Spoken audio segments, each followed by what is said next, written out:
Hi guys, today I want to show you how I make my rusticy, grungy type pendants. I'm going to do a heart shape. Now you could just use a cutter, but I'm going to do freehand for this, just because I want it a little bit more organic looking. And I've rolled out some clay onto a number 3 on my Atlas 150, 0 being the thickest setting, but I'm going to fold it in half just to give it double thickness. Okay, so that's the first thing. Just leave that there for now. You're also going to need an X-Acto blade if you're going to freehand, or you can just use a cutter of your choice. You'll also need some embossing powder. I'm going with this metallic copper one. These are listed in my Amazon storefront. And you'll need some copper mica powder. I'm using this one, which is called Stardust Micas, but you can use any copper mica powder. Some of the Crackle paste that I'm kind of loving right now. I'm using it quite a lot. This is also listed in my Amazon. All the links, guys, and all the details are in the pinned comment of the comment section of each video. So everything you'll need is there. And I'm going to go with these alcohol inks. You can use any colours you want to, guys, but I'm going with blues. And I've got this manganese blue and turquoise. These are the Picassio alcohol inks, again listed in my Amazon. And this scrubby looking one, which is a Ranger ink, and I think it's Espresso. But don't hold me to that, but I'm pretty sure it is. Yeah, I could just about make it out, Espresso. Or you could just use like a dark brown or a coffee colour. You know, just a dark brown. You'll also need a brush for the distress paste, some translucent liquid clay, any kind, doesn't have to be Kato. And yes, I am going to be brave and show you how I do my bead cluster on this pendant. So obviously I'm going to need some beads. I've just grabbed some that I thought would look nice with the alcohol inks that I'm using. Not necessarily going to use all of those, but there's blues and goldy coloured ones in there. So you'll also need some wire, and I've got some 18 gauge here, copper 18 gauge. So this one's a bit thicker, listed in my Amazon, but then I'll also need some thinner. So this doesn't actually say what it is, but I'm pretty sure it's a 22 gauge. Okay, so a thicker and a thinner wire. All right, so that's that. I think I remembered everything. Oh, and a heat gun. You're going to need a heat gun. I use this one. It's got 7 settings on it, I do believe. Again, listed in my Amazon storefront. And then you'll need some tools as well. And I've got my round nose pliers and some wire cutters. And I think I've remembered everything. Oh, and a round cutter, a smallish one like this, which comes in this little plastic container with, different sizes in there. Again, listed on my Amazon. All right, you can use any size cutter, obviously. It doesn't have to be that one. It could be smaller, could be bigger. All right, so I'm going to take my clay. And like I say, you could just use a cutter, guys. I just want to freehand it because I want it a little bit more organic looking. So I'm just going to do quite a simple heart shape. And I want it fairly big, but not too pointy at the bottom. And I've just literally cut a very simple heart shape like that. But then I'm just going to mess around with it with my fingers until it's nice and smooth and a little bit beveled. So I'm just kind of stroking my finger over the edges like so. And you can always take your blade as well, which I've currently lost. There it is. And just give it a little shape. Like I say, guys, if you find it easy to use a cutter, that's absolutely fine. I just wanted a little bit more rusticy looking. Alright, so when you've done that, I also like to flip it over the other way as well, just to make sure it's nice on both sides. Make sure the edges are smooth. Give that a little bevel. Using my finger. And it doesn't have to be perfect because it's organic. Got a little something in there now. Oops. Not too worried. I'm just going to mess with this a little bit more, guys. I'll be back. I've messed with it a little more just to clean it up, and I'm just getting some isopropyl alcohol on there, aka rubbing alcohol, and a wipe, and I'm getting rid of that hair, which looks like a tipsy hair. I think it is. Need some more alcohol.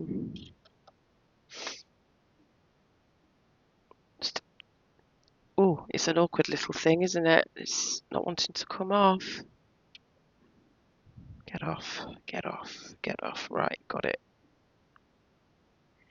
Alright, so I'm just cleaning it up with some rubbing alcohol. Okay, like I say, organic, doesn't have to be perfect looking, even though I'm messing with it for way too long. Oh dear. Alright, so I'm just going to put that to one side for a minute, just to let that alcohol dry off.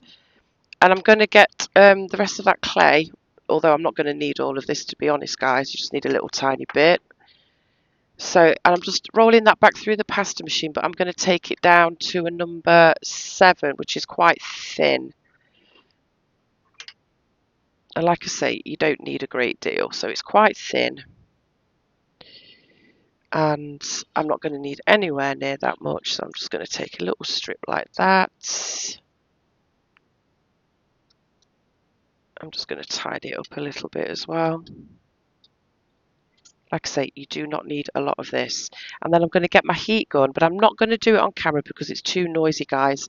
But get your heat gun. I set it to a number 6, which is quite hot, not the hottest. Actually, this goes up to a number 8, so I'm going to do this on a number 6. And I'm going to partly cure this clay by just running the heat gun over and over it until it's partly cured. It doesn't take long. I'll do it off camera and I'll time how long it takes, but you just keep moving your heat gun over and over it like this, and then check it, and I'll do that off camera and I'll be back. I did it for about a minute and it's starting to cook. Can you see it's starting to crack? But I want to do it just a little bit longer. So I'm going to go back over that with the heat gun for probably 30 seconds and I'll be back. Okay, another 30 seconds, so a minute and a half in total. And it's flexible and it's not breaking easily, but it's not fully cured because you can just tear it. Look, I'm just going to let it cool off before I do anything with it though. So about a minute and a half. It all depends on how hot your heat gun is, I guess, but don't overdo it. You don't need to be sitting there for 5 minutes doing that. You don't want a full cure on it. Alright, so back to my heart then. This bit's really bugging me. This little bit here, I'm just smoothing it off a bit, guys. It's bugging me.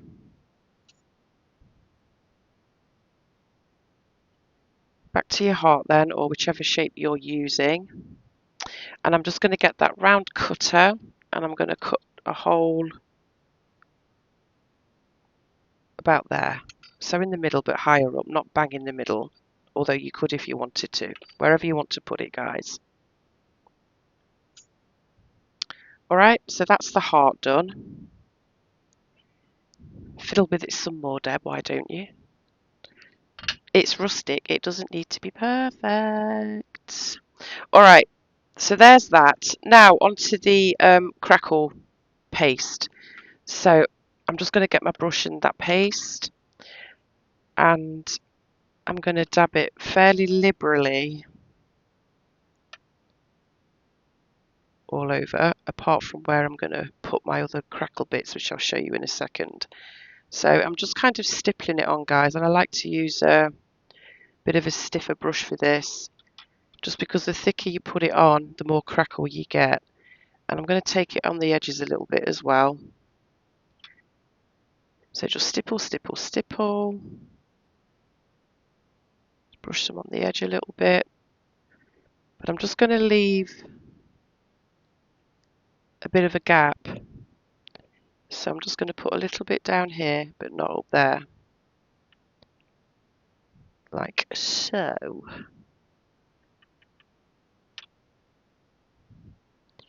Try and get some on the edges a bit as well.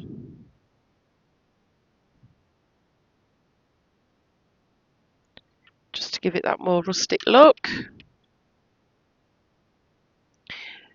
And then when I finished, I'm going to grab that piece of semi-cured clay. I'm just going to put that to one side. That needs to be thoroughly dry before you bake it, guys, but we'll do this now. So I've got my semi-cured clay. Now, if it was fully cured, you would not be able to rip it like that. So you know it's only partially baked. All right. And I'm just going to, like I say, you don't need a lot. I'm just going to cut off random little pieces, and it might shoot somewhere because I've done this before and it's like boink.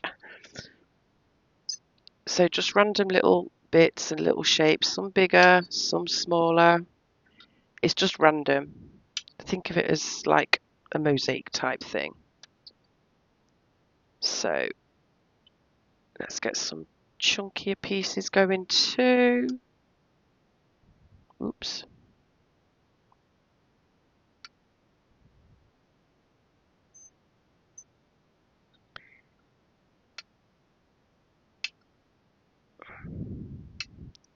So it's not that difficult to cut through because it is only partially cured.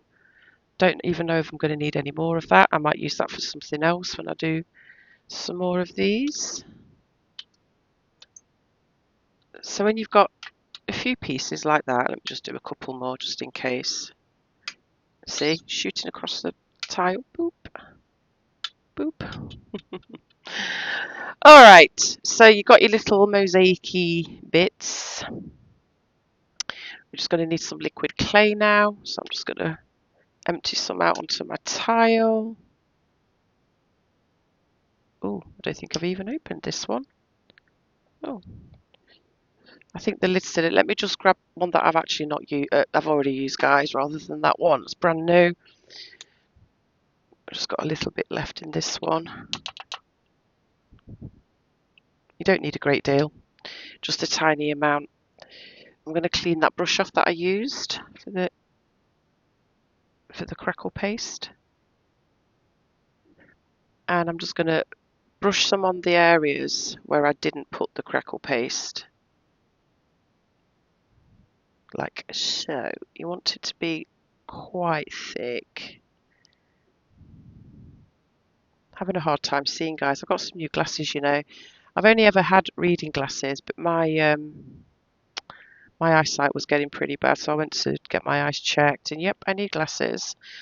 And those varifocal, or those progressive ones, whatever they call it, where it goes from, you know, far-sighted to short-sighted, and I'm having a hard time with them. I've only been wearing them for a few days, so I'm hoping I'll get used to it, but goodness knows what this is going to look like because I can't see properly. Oh dear. It's the close-up part that I'm having trouble with because, you know, your eyes have got to adjust from getting the full range from the lenses. All right, so once you've got your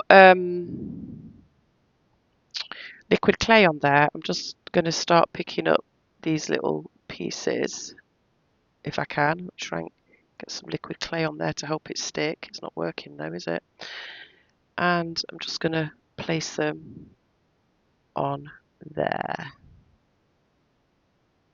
I don't like that now because I've got stuck a hole in it. Right, like that. And you're just placing them randomly, but leave a little bit of gap in between each placement. Doesn't have to be a massive gap, just a tiny gap.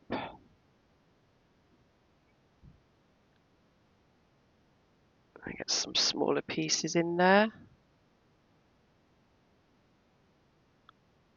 like so.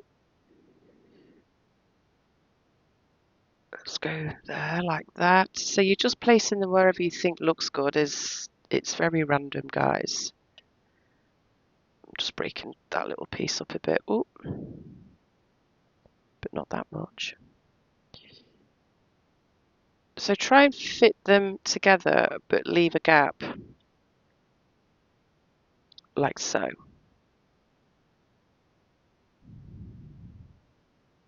So I'll do a few more of these on camera and then I'll just do the rest off camera because you can see what I'm doing. So I'm just filling that whole area where the liquid clay went. I've added all my pieces. like so.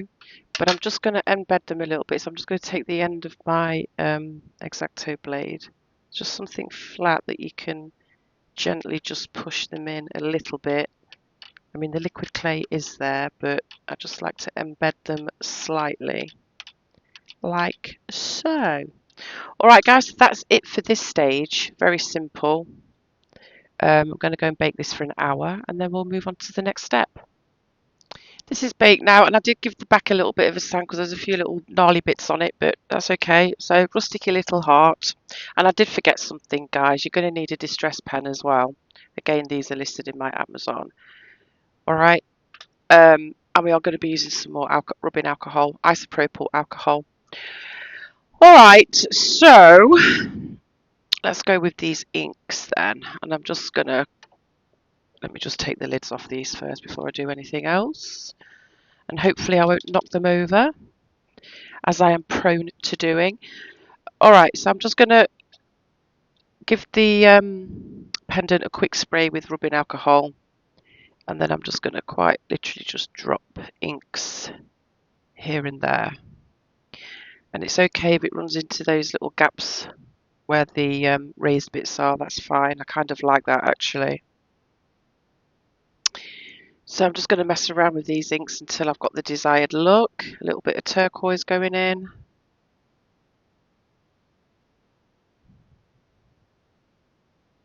I don't know if you can see, but where I did some crackle on the edge, it's gone on the edge like that as well, which looks kind of cool.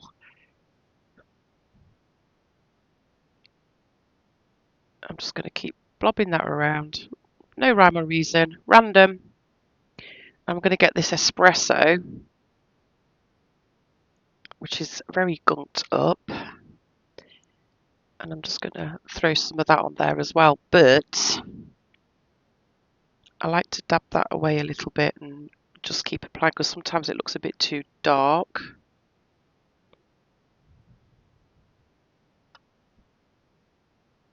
Just a little bit of a dab here and there.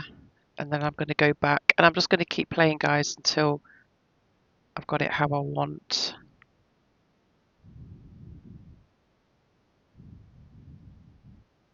Like so. So back and forth with the ink until you're happy with it. So I'll just keep messing with this off camera a little bit. And then obviously it's got to be left thoroughly to dry.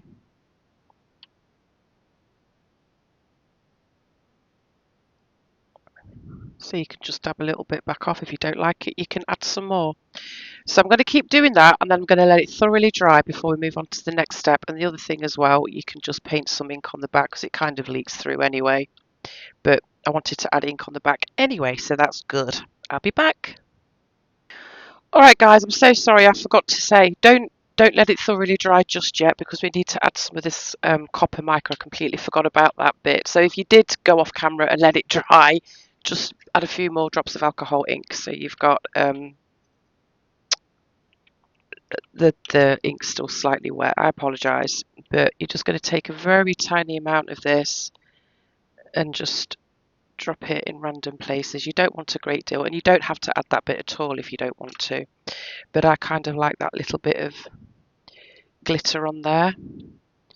So, and I'm just kind of pressing it in there. All right, so that's that. And I did the edges as well. So I just dropped some ink on my finger and rubbed it around the edges. And I did the same on the back. Just very rustic, doesn't have to be perfect. All right, so there's that. Now I am going to let this thoroughly dry. And I'll probably just use my heat gun on it because it's quicker. And then I'll be back. Now that's dry, we're going to concentrate on this raised area here. This is where you need your distressed pen, which I completely forgot to mention. This one's a bit gnarly because I've had it a long time and I've used it a lot, but when you get it, you can get the different tips. This is a thinner tipped one. And I'm just in those gaps that you left, that you should have left, in between those raised bits, you're just going to rub your pen over it. Again, doesn't have to be perfect, but I'm just filling in those little gaps with a little line of this pen, like so.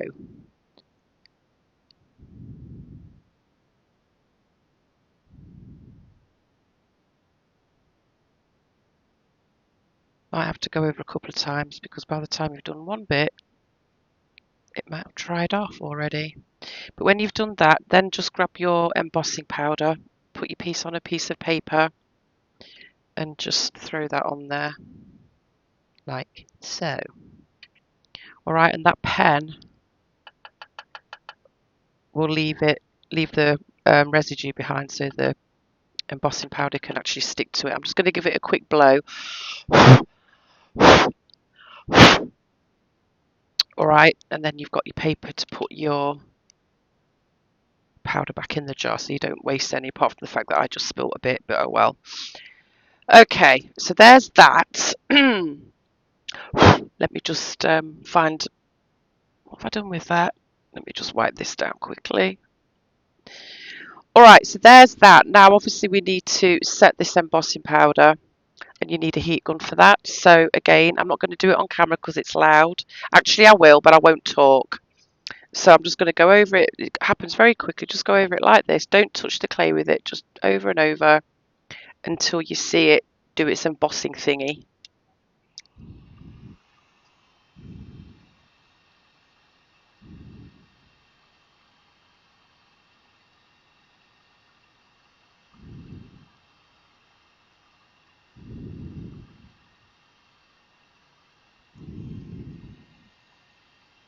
And that's really it, guys, for that. So can you see it's now kind of embossed? It's melted. It's done its melty thing. But some of those raised bits got covered in ink. So you could leave it like that if you wanted to. I don't want to. I like to just quickly sand over those bits to try and get some of that ink back off, just so it stands out a little bit more. So I'm just going to go over this until some of those bits show white again, if it's going to at all, because that ink's pretty good on there. But you can see it started to lighten here. So I'll just keep doing that until I'm happy, and I'll be back. All right, I sanded some off, so there's a little bit of the white showing, and the other alcohol ink on there is muted a bit, just to make it stand out a bit more. Now, we do need to protect the surface of this because we've got a little bit of mica powder on there. We don't want it rubbing off, and, you know, not so much the inks, but the mica powder and even the embossing powder. So I don't want this to look shiny, so I'm going to use a matte glaze, and I'm using this Darwi varnish, and it's matte, and you can get this from Blueberry Beads, link in the pinned comment. And I know this pendant is like a lot of waiting for things to dry, but that's just the way it is. You could make several in one go, I guess. So I'm just shaking my varnish, and you just need to quickly, it doesn't leave any marks or anything, you just need to quickly just go over it. It looks shiny to start with, but it won't stay that way once it's dried. So I've just sprayed that just as a bit of a protectant for the surface. So again, I've got to leave this to dry, and when I come back, I will show you how to do the cluster beads, which I'll probably screw up, but oh well, I'll try. I'll be back. All right, guys, this is dry now. So that's the pendant, but now we're going to dress it with these beads. And I said I'd show you, so I will. So I'm going to get the thicker wire, the 18 gauge wire, and you need quite a bit. And I always like to use probably more than I actually need because I don't want to run out and not have enough. I'd rather have too much than not enough. So there's probably about 14 inches of wire here. Boop. Okay. So then what you're going to do is just thread it through, obviously. And I'm warning you now, this is going to be clumsy because I'm not good at doing these fiddly little things. And I'll probably poke myself in the eye with the wire. But you're just going to thread it through like that, through the hole. And we want to try and keep this back bit centered. Oh dear. All right, so let's just do that. So we've got that pushed through, straighten your wire out, just keep straightening it as you go. And then you're just going to loop it round and push it back through again. So you're going to have a nice little wrap like so. Try and keep this bit centered if you can. And like I say, guys, I am so fiddly with this. I'm not good at it. I mean, it always looks good when I'm done, don't get me wrong, but it can take me quite a long time because more often than not I screw up and have to start again. All right, so I'm just wrapping this round a few times just to get a little bit of a wrap going on. Now I kind of wished I'd done the hole a little bit lower down, so these bits would have been taller, but if that makes sense. And then what I'm going to do is I'm going to cross it over at the back like that. So we're going to try and keep this piece of wire centered, and we're just going to push it back through, but we're going to do it from that side, so it kind of goes on the other side of that wire. What the heck did I just do? See what I mean, guys? Oh dear. All right, try again. Now see, I've bent it, I've curled it. Geez, I told you this would be bad. I'll get it. All right, so ignore that bit. And then I'm just going to do another wrap through the back. Try and straighten that bit out though. I probably got way too much wire here, way more than I needed actually, but like I say, I like to have too much than too little. So I'm just trying to make that tight around there. Okay, so now we've got our wraps, like so. Now this is the bit where I always contemplate which is the best way to do it, and I think I'm going to do it how I did it last time, and that's if I remember, because that's another thing. I do it one way and then I think, oh, I like that, and then I forget how I did it. So I'm just going to take my pliers, and I'm doing it on the thickest loop, and I'm just going to take that back like that. So you've got a loop like this. Now obviously it's going to go all the way down the back, but you just need to cut that off when we're finished. All right, and then with the remainder of this wire, I'm just going to do a couple of wraps around just to secure it, like so, she says. So don't worry too much about it looking messy on the back, because you're not going to see it. You're not going to see it once I've put the and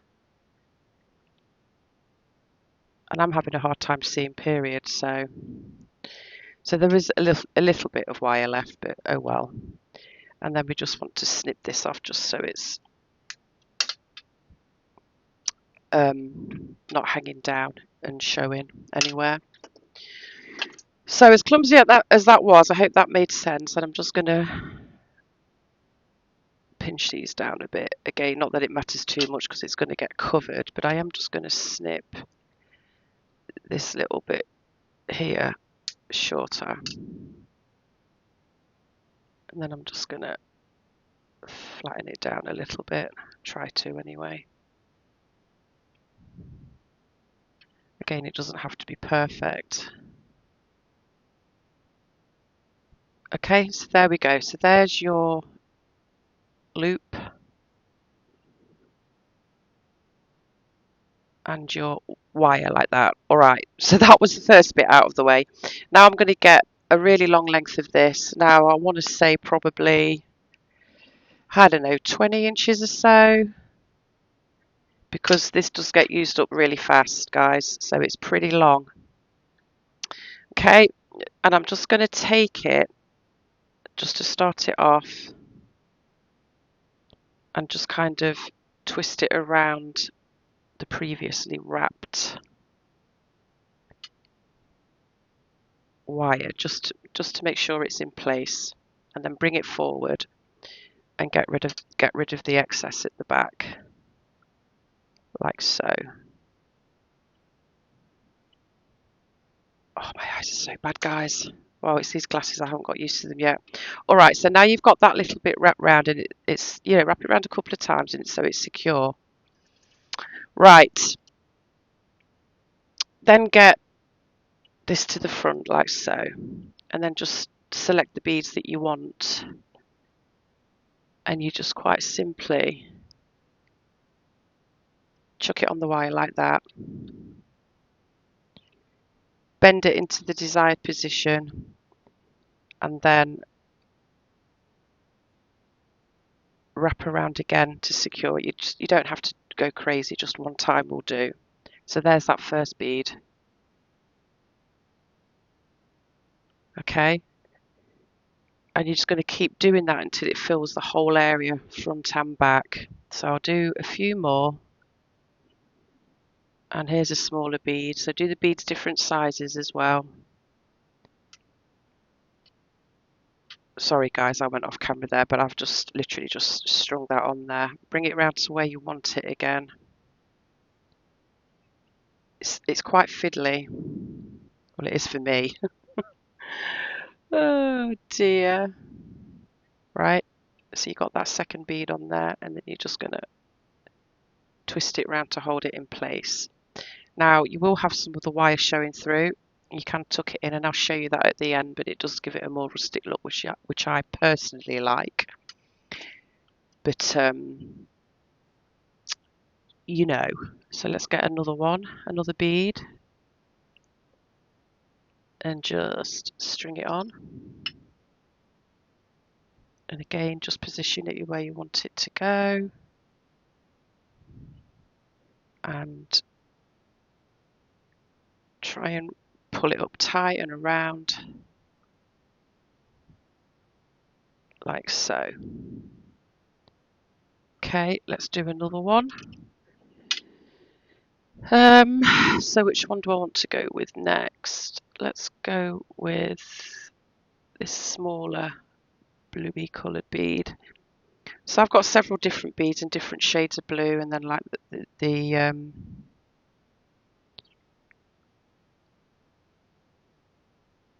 goldy coloured ones as well, ambery coloured ones. So I'll just wrap that there like so. And then I'll do one more on the front, and we'll start moving round to the back. Let's just drop this gold faceted bead on there, which is pretty. And let's kind of pop that down there. Now it looks a bit of a mess at the back, but then you flip it over. You flip it over and you start putting your beads on the back. So I'll just do a couple and then I'll do the rest off camera. But I hope you get the idea, guys. Sorry it was a bit clumsy, and I probably went off camera a few times. Oh dear. Okay, so just wrap round again. And don't worry about any of these bits of wire sticking out, because you can just kind of tuck them in. I'll do one more bead.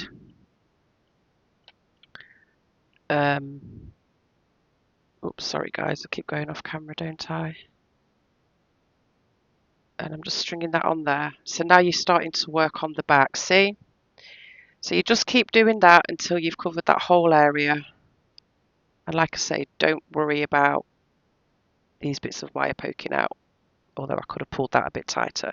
But there you go, that's the start of it. So I'm going to keep doing that until I've done the whole area. You just keep moving it around, adding beads, wrapping it to secure it until you're happy. I'll be back.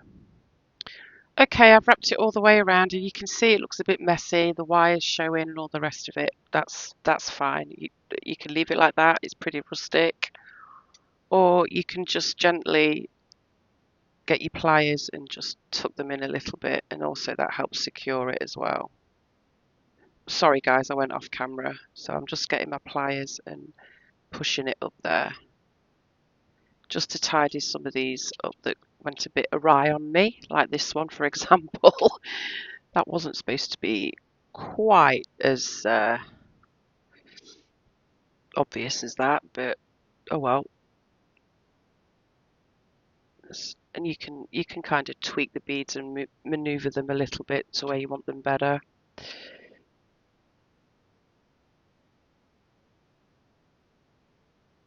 So you just go around and tuck them in here and there.